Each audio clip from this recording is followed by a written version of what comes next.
Donc, on vient de voir que la trace de MB de U ne dépend pas du choix de la base B, et donc ce nombre qui ne dépend pas du choix de la base B, on le notera tout simplement TR de U, et on l'appellera trace de U. Donc ça veut dire qu'à chaque fois qu'on vous demande de calculer la trace d'une application, enfin d'un endomorphisme, pardon, à chaque fois qu'on vous demande de calculer la trace d'un endomorphisme, il suffira de choisir la base la plus simple qui soit pour pouvoir écrire la matrice. Donc ici, déterminer la trace de la rotation U de R carré, la rotation d'angle θ. Il va falloir que je choisisse une base simple de R carré pour écrire MB de U. Évidemment, je vais choisir la base canonique. Donc pour ce faire, il me suffirait juste d'être capable de calculer U de 1,0 et U de 0,1. Donc je vais expliquer mon calcul après, mais U de 1,0 et U de 0,1, j'aurais pu les trouver simplement en faisant un peu de trigonométrie. Donc je suis en train de m'intéresser.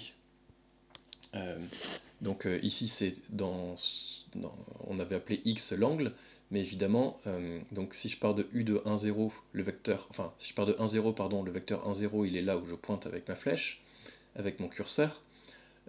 Son image par la rotation, il serait ici, donc là j'aurai un angle θ. Et évidemment ce point-là, il a bien pour coordonnées cos θ sin θ, donc ce qui justifie complètement le fait que U de 1,0 ait pour coordonnées cos θ sin θ. Et puis ensuite je dois regarder l'image du deuxième vecteur de base, c'est-à-dire du vecteur 0,1.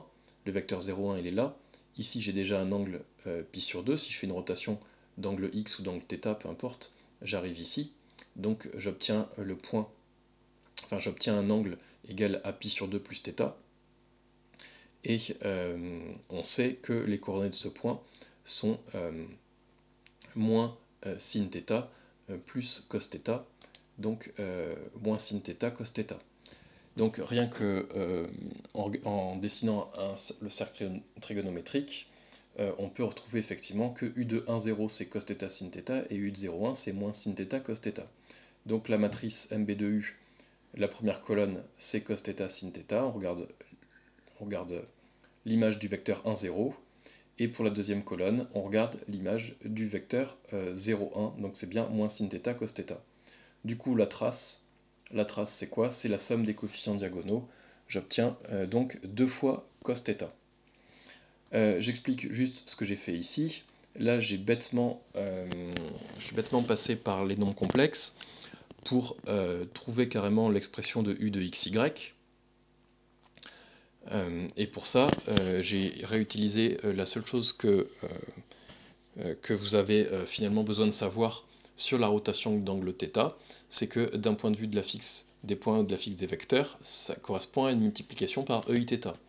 Donc moi, au lieu de prendre le vecteur de coordonnées xy, j'ai pris son affixe, qui est donc x plus iy, j'ai multiplié par EIθ, j'ai écrit ça sous forme algébrique, et j'ai effectué le produit, et j'obtiens ceci. Du coup, ça veut dire que U de xy vaut x cos θ moins y sinus θ, virgule, x sin θ plus y cos θ. Comprenez bien que ça, c'est bien le vecteur qui a ceci pour affixe. Et puis ensuite, j'ai bêtement calculé U de 1,0 et U de 0,1 en remplaçant x et y soit par 1,0 soit par 0,1. Mais donc, comme je l'ai expliqué, et comme je vous l'ai montré, c'était pas totalement obligatoire de faire comme ça.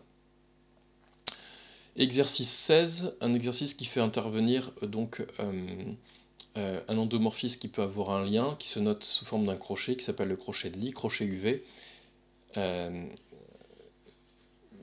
qui est défini par U rond V moins V rond U. Donc ça, c'est un endomorphisme qui peut avoir un certain intérêt. Donc un exercice très classique, montrer qu'il n'existe pas d'endomorphisme U et V de E, tel que le crochet de UV soit égal à l'application identité. Donc pour ce faire, j'ai écrit soit B une base canonique, hein, vous effacerez le mot canonique, je prends tout simplement soit B une base de grand E. Grand E c'est un espace vectoriel quelconque, il n'y a pas de base canonique sur un espace vectoriel quelconque.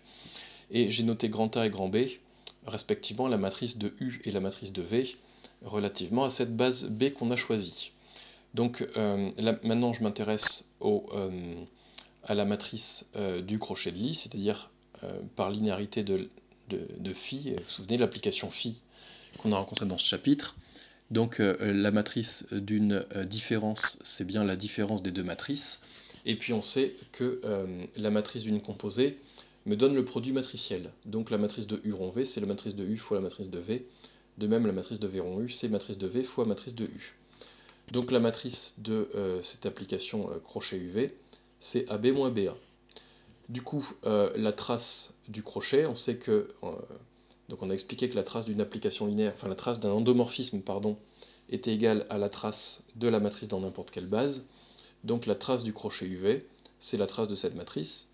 Donc c'est la trace de AB moins BA, ce qui correspond aussi à trace de AB moins trace de BA.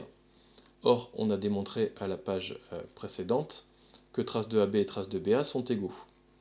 Donc ici, la trace du crochet UV est forcément nulle. Or, la trace de l'application identité, donc quelle que soit la base que vous prenez, l'application identité, on sait que sa matrice, c'est la matrice IN. La trace de IN, c'est N. Et N, c'est jamais nul. Dans tout ce chapitre, N est supérieur ou égal à 1. Donc ça prouve quoi? Ça prouve que la trace du crochet UV et la trace de l'application identité ne sont jamais égaux. Donc évidemment, le crochet UV et l'application identité ne seront eux non plus jamais égaux. Donc ça répond à la question, on a démontré qu'il n'existe aucun endomorphisme U et V tel que le crochet de lit donne l'application identité. Le crochet de lit ne peut pas donner l'application identité. Exercice 17, soit f et g deux sous-espaces vectoriels de E. On note P la projection sur F parallèlement à G et S la symétrie par rapport à F parallèlement à G. Déterminer trace de P et trace de S en fonction de dim de F et dim de G. Et trace de P aussi en fonction de rang de P. Donc j'ai donné aucun détail de calcul parce qu'on a déjà fait les calculs à la page 29 où on avait vu que MB2P s'écrivait par bloc sous cette forme-là et MB2S sous cette forme-là, à la seule condition de prendre une base adaptée à la décomposition, enfin une base adaptée à la somme directe. Mais de toute façon, pour calculer la trace d'un endomorphisme, on vient d'expliquer qu'on a le droit de calculer la trace de la matrice dans la base de notre choix. Donc, nous, on choisit une base adaptée. Et donc, la trace de cette matrice, vous voyez bien qu'elle va être égale, donc sur la diagonale, j'ai d'abord des 1 et ensuite que des 0. Et plus précisément, j'ai R fois le nombre 1. Donc, vous voyez que la trace de cette matrice va valoir R. Et ici, j'ai quoi? J'ai des 1 puis des moins 1. Donc, la trace va valoir R moins le nombre n-r. Donc ici, R, c'est quoi? C'est la dimension de F, et n-r, c'est quoi? C'est la dimension de G. Donc la trace de MB de P, enfin la trace de P, donc, vaut simplement dim de F, et la trace de F vaut simplement dim de F moins dim de G. Donc c'est ce que j'ai écrit, la trace de P, c'est R, c'est dim de F, et la trace de S, c'est dim de F moins dim de G. Et puis, je vous fais remarquer que dim de F, en fait, ça correspond bien au rang de P, donc on trouve finalement que trace de P égale rang de P. Vous êtes d'accord? Le rang de cette matrice, vous voyez bien que c'est 2, puisque cette matrice est tout simplement la matrice J2. Et donc cette matrice-là, c'est bien la matrice JR, donc évidemment, on le sait, elle est de rang R. Donc on a bien prouvé ce qu'on voulait, trace de P égale R égale dim de F égale rang de P, et trace de S égale dim de F moins dim de G.